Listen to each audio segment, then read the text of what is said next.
Ya, Assalamualaikum warahmatullahi wabarakatuh. Perkenalkan, nama saya Ahmad Sahrul Ramadan dengan nomor induk mahasiswa 1622495264. Ya, saya salah satu mahasiswa di Kota Tangerang, yaitu Universitas Raharja, dengan jurusan Teknik Informasi. Di sini saya akan mempresentasikan tugas semester pendek saya, yaitu dengan mata kuliah teknik kompilasi. Oke, langsung saja saya akan menjelaskan teknik kompilasi ini pertemuan pertama dengan materi arti dari kompilasi. Oke, di sini ada tujuan dari presentasi yang akan saya bawakan, yaitu yang pertama, mengetahui penerapan konsep ilmu komputer pada perilaku komputer, yaitu algoritma, arsitektur komputer, struktur data, maupun penerapan teori bahasa dan automata. Yang kedua ada compiler. Nah, di compiler ini merupakan konstruksi inti dari ilmu komputer. Selanjutnya, bahasan materi kuliah yang akan saya bawakan di presentasi ini. Yang pertama ada arti dari kompilasi, yang kedua ada translator, compiler, dan interpreter. Selanjutnya ada bahasa pemrograman, selanjutnya ada pembuatan compiler. Dan selanjutnya ada konsep bahasa dan notasi, lalu ada hierarki Chomsky, lalu ada aturan produksi, lalu ada diagram state, dan ada notasi BNF, dan ada diagram sintak, lalu kualitas compiler. Ada beberapa translator, struktur compiler, leksikal analis, analis sintak, analis semantik, lalu ada error handling, lalu ada optimization, lalu ada table informasi.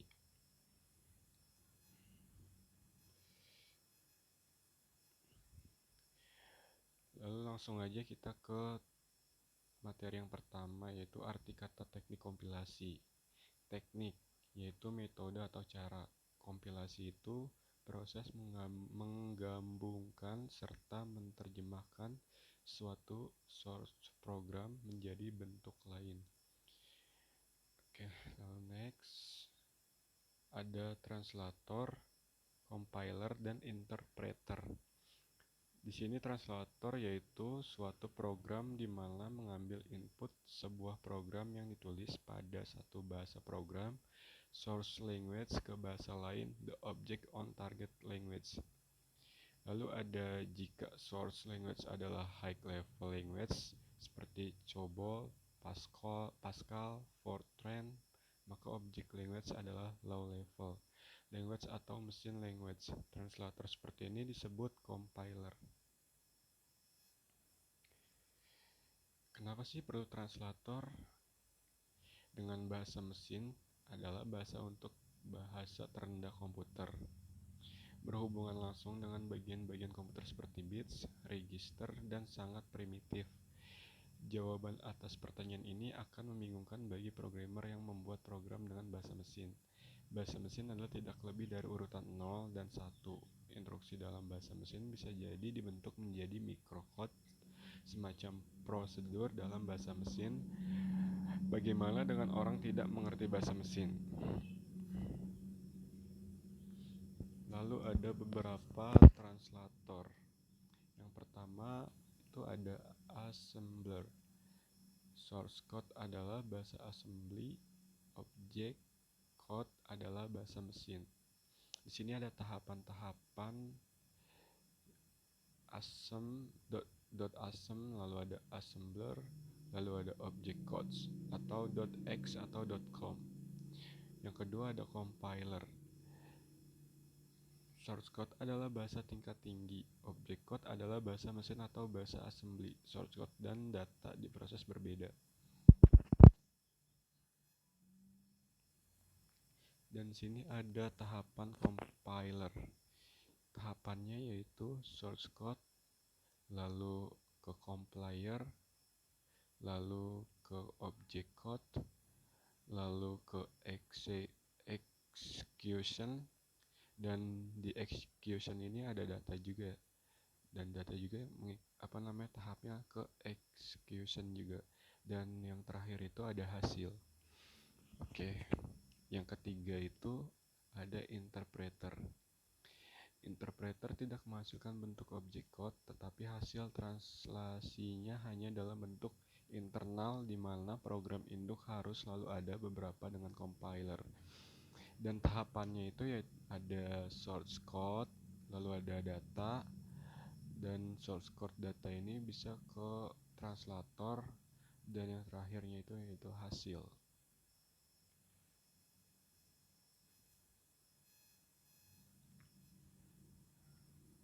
Lalu di sini ada translator, compiler, dan interpreter.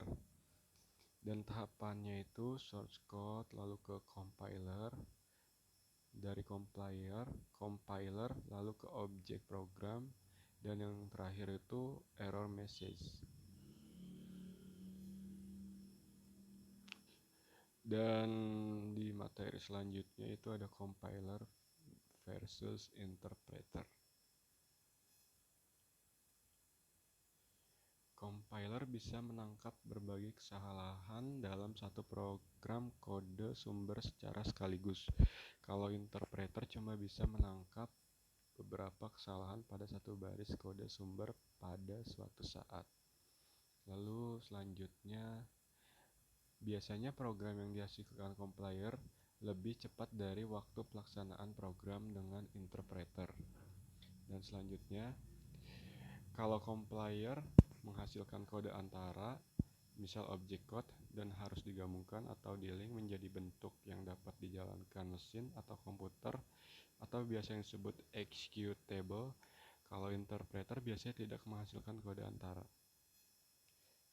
Selanjutnya, kalau hendak menjalankan program hasil kompilasi, bisa dilakukan tanpa kode sumber. Kalau interpreter butuh kode sumber. Dan perbedaannya di sini, kalau dengan compiler, maka pembuatan kode yang bisa dijalankan mesin dilakukan dalam dua tahap terpisah, yaitu parsing atau pembuatan kode objek, dan linking atau penggabungan kode objek dengan library. Kalau interpreter tidak ada proses terpisah. Kalau compiler ini membutuhkan linker untuk menggabungkan kode objek dengan berbagai macam library demi menghasilkan suatu kode yang bisa dijalankan oleh mesin. Kalau interpreter tidak butuh linker. Dan selanjutnya itu ada interpreter. Interpreter itu cocok untuk membuat atau menguji coba modul atau subroutine atau program-program kecil. Kalau compiler agak repot karena udah mengubah suatu modul atau kode objek kecil, maka harus dilakukan proses linking atau penggabungan kembali semua objek dengan library yang diperlukan. Lalu yang selanjutnya, pada compiler ini bisa dilakukan optimasi atau peningkatan kualitas kode yang bisa dijalankan. Ada yang dioptimasi supaya lebih cepat, ada yang supaya lebih kecil. Ada yang dioptimasi untuk sistem dengan banyak prosesor. Kalau interpreter susah, tidak bisa dioptimasikan.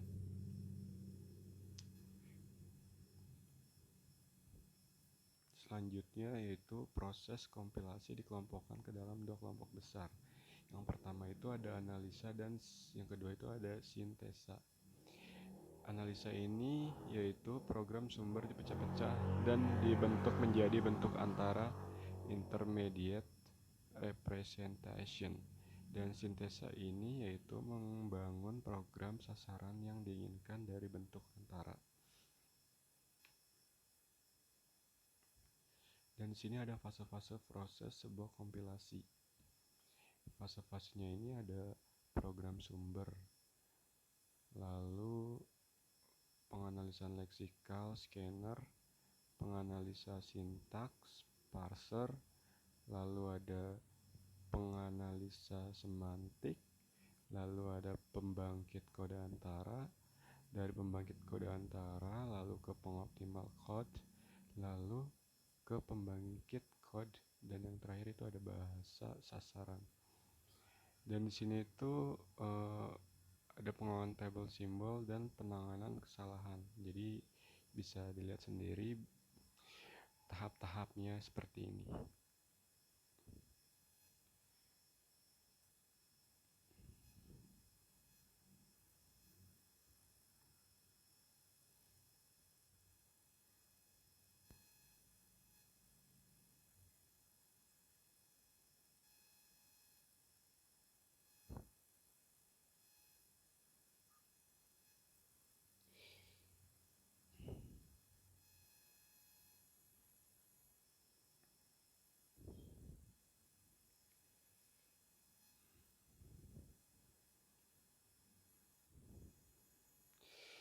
Dan kembali lagi ke teknik kompilasi pertemuan kedua dengan materi penganalisaan leksikal, lalu sintaks dan semantik. Langsung saja ke pembahasan selanjutnya. Penganalisa leksikal bisa disebut membaca program sumber karakter demi karakter, sederetan, satu atau lebih karakter dikelompokkan menjadi satu kesatuan mengacu kepada pola kesatuan kelompok karakter atau token yang ditentukan dalam bahasa sumber. Kelompok karakter yang membentuk sebuah token dinamakan lexeme untuk token tersebut. Setiap token yang dihasilkan disimpan di dalam table simbol. Sederetan karakter yang tidak mengikuti pola token akan dilaporkan sebagai token tak dikenal atau biasa disebut unidentified token. Penganalisa sintaks yaitu memeriksa kesatuan pola deretan token dengan aturan sintaks yang ditentukan dalam bahasa sumber. Sederetan token yang tidak mengikuti aturan sintaks akan dilaporkan sebagai kesalahan sintaks atau biasa disebut itu syntax error. Secara logika, deretan token yang bersesuaian dengan sintaks tertentu akan dinyatakan sebagai pohon parsing atau biasa disebut parse tree. Selanjutnya ada penganalisa semantik. Penganalisa semantik ini memeriksa token dan ekspresi dari batasan-batasan yang ditetapkan. Batasan-batasan tersebut misalnya, di sini tuh ada dibagi 4 ya. Yang pertama itu ada panjang maksimum token identifier adalah 8 karakter. Yang kedua itu panjang maksimum ekspresi tunggal adalah 80 karakter. Yang ketiga itu nilai bilangan bulat adalah min 32768 sampai dengan 32767. Dan yang keempat itu operasi aritmatika, harus melibatkan operan-operan yang bertipe sama. Selanjutnya itu ada pembangkit kode antara. Pembangkit kode antara itu intermediate codes berdasarkan pohon parsing. Pohon parse selanjutnya diterjemahkan oleh suatu penerjemah yang dinamakan penerjemah berdasarkan sintak atau biasa disebut sintak directed translator. Hasil penerjemahan ini biasanya merupakan perintah 3 alamat, yaitu tree address code, yang merupakan representasi program untuk suatu mesin abstrak. Perintah 3 alamat bisa berbentuk quadruples op, arg1, arg2, result, triples op, org1, org2. Ekspresi dengan satu argumen dinyatakan dengan menetapkan arg2 dengan strips dan dash. Lalu selanjutnya ada pengoptimalan kode. Biasa disebut melakukan optimasi, penghematan space dan waktu komputasi jika mungkin terhadap kode antara. Lalu selanjutnya pembangkit kode mesin, yaitu membangkitkan kode dalam bahasa target tertentu, misalnya bahasa mesin.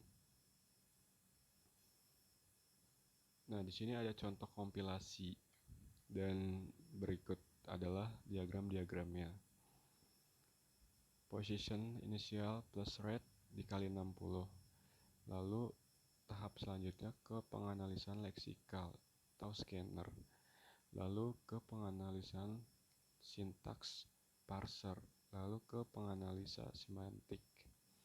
Dan langsung menuju ke pembangkit kode antara, lalu ke pengoptimalan kode, lalu ke pembangkit kode. Dan selanjutnya itu view dari programmer. Dan berikut source code-nya ya. Di sini bisa kita lihat source code view dari programmer itu ya seperti ini.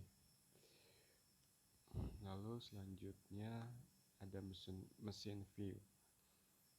Mesin view ini kurang lebih seperti ini. Lalu selanjutnya ada pembuatan compiler atau bahasa mesin. Sangat sukar dan sangat sedikit kemungkinan untuk membuat compiler dengan bahasa ini karena manusia susah mempelajari bahasa mesin. Sangat tergantung pada mesin. Bahasa mesin kemungkinan digunakan pada saat pembuatan assembler. Lalu selanjutnya ada pembuatan compiler. Dan di sini ada assembly, yaitu hasil dari program mempunyai ukuran yang relatif kecil. Sulit dimengerti karena statement atau perintahnya singkat-singkat, butuh usaha yang besar untuk membuat fasilitas yang dimiliki terbatas. Lalu bahasa tingkat tinggi atau high level language lebih mudah dipelajari, fasilitas yang dimiliki lebih banyak, memiliki ukuran yang relatif besar. Misal, membuat compiler Pascal dengan menggunakan bahasa C. Untuk mesin yang berbeda perlu dikembangkan tahapan-tahapan tambahan.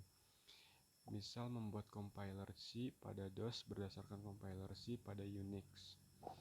Selanjutnya, bootstrap. Untuk membangun sesuatu yang besar dibangun atau dibuat dulu bagian artinya. Niklaus Wirth saat membuat Pascal compiler.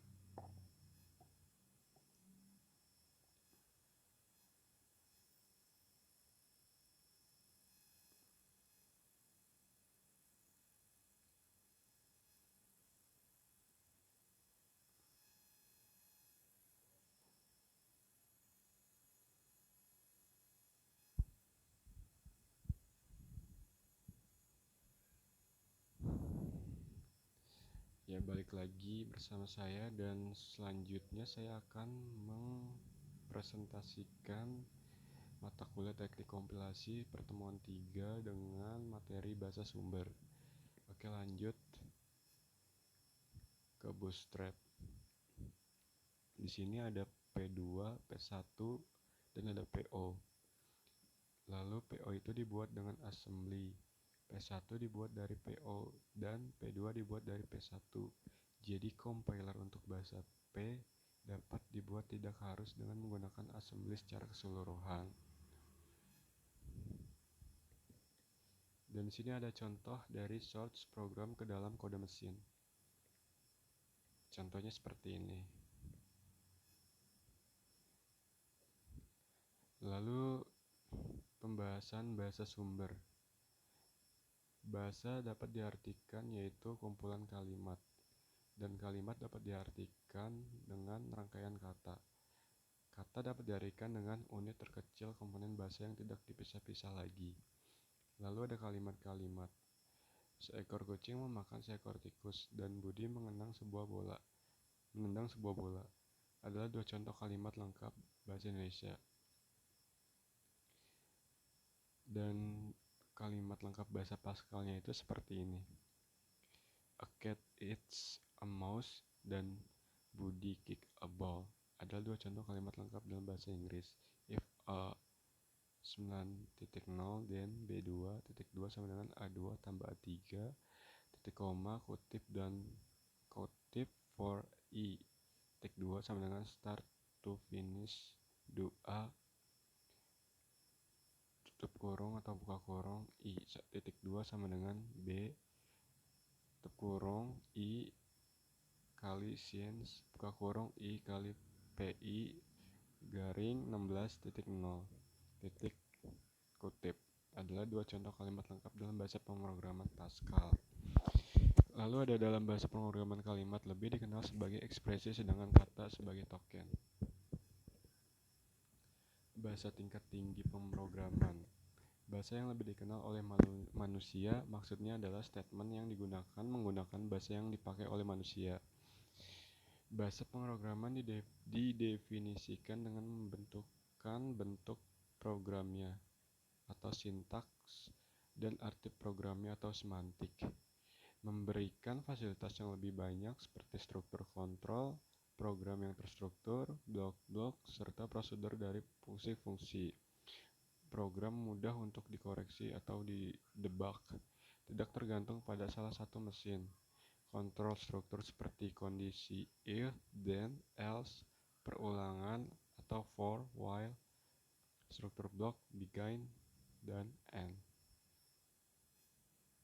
Tingkatan bahasa pemrograman itu ada 4 tahap. Yang pertama itu ada 4GL language, lalu ada high level language, lalu ada assembly language, lalu ada machine language. Lalu sumber perancangan bahasa. Konstruksi yang diturunkan dari bahasa alami karena bahasa alami dapat digunakan sebagai panduan untuk perancangan sintaks.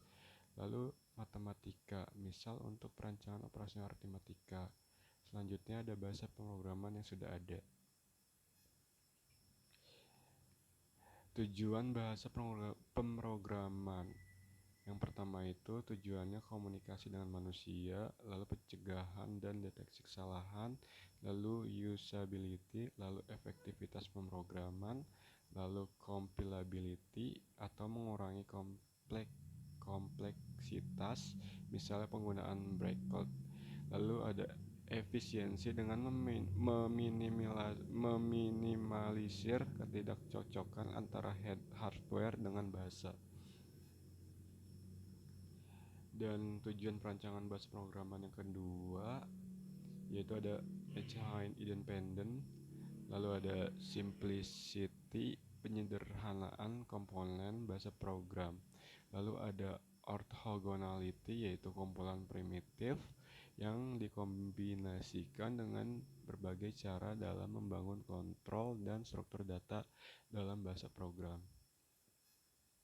Lalu ada struktur ekspresi. Struktur ekspresi itu metode pengurutan evaluasi dalam ekspresi, yaitu ada 2. Yang pertama explicit bracketing, yang kedua ada operator binding. Lalu binding ini dapat diartikan yaitu asosiasi antara atribut dengan entity atau antara operasi dan simbol. Dan binding time itu waktu yang dialokasikan untuk menyatukan variabel dengan nilainya. Lalu selanjutnya struktur data. Di sini ada 4 aspek dalam struktur data. Yang pertama itu ada deklarasi data, tipe data yang tersedia, alokasi storage, dan lingkup variabel. Selanjutnya ada struktur I/O. Dan dibagi 2, yang pertama itu ada format free, langsung ditampilkan sehingga mudah bagi user untuk memeriksa kebenaran program, contoh pada VB. Lalu ada format, output ditampilkan secara terformat seperti DC, printf, delphi, atau VB, format buka kurung atau tutup kurung.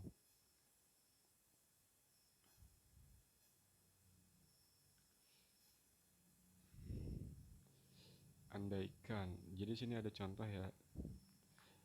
Anda akan menciptakan sebuah bahasa program. Coba sebutkan urutan proses yang harus ditentukan atau skenario yang dijalani untuk menghasilkan bahasa program impian Anda tersebut. Dan sini ada skenario perancangannya. Yang pertama, tentukan apa yang diinginkan. Lalu tentukan fitur yang mungkin. Lalu yang ketiga, tentukan desain dan sesuaikan dengan fiturnya. Yang keempat, tentukan rincian parsing dan error checking. Yang kelima, tuliskan user manual dan help. Yang keenam, evaluasilah jika salah mulai lagi dari langkah ketiga. Oke, jadi balik lagi ke langkah ketiga kalau misalkan ada yang salah. Yang ketujuh itu, jika sudah benar, optimasikanlah dan uji segala kemungkinan. Yang kedelapan, cobalah kepada pengguna, tunggu reaksinya. Yang kesembilan, perbaiki bug dan mulai versi baru. Lalu di sini ada tools bantu compiler, free compiler construction tools. Dan sini dapat kita lihat di websitenya ya. Oke, di sini dijelasin si websitenya apa aja. Kalau misalkan mau dilihat, bisa dilihat sih. Oke, mungkin hanya itu saja yang dapat saya sampaikan, dan kurang lebihnya mohon maaf. Billahi taufiq wal hidayah. Wassalamualaikum warahmatullahi wabarakatuh.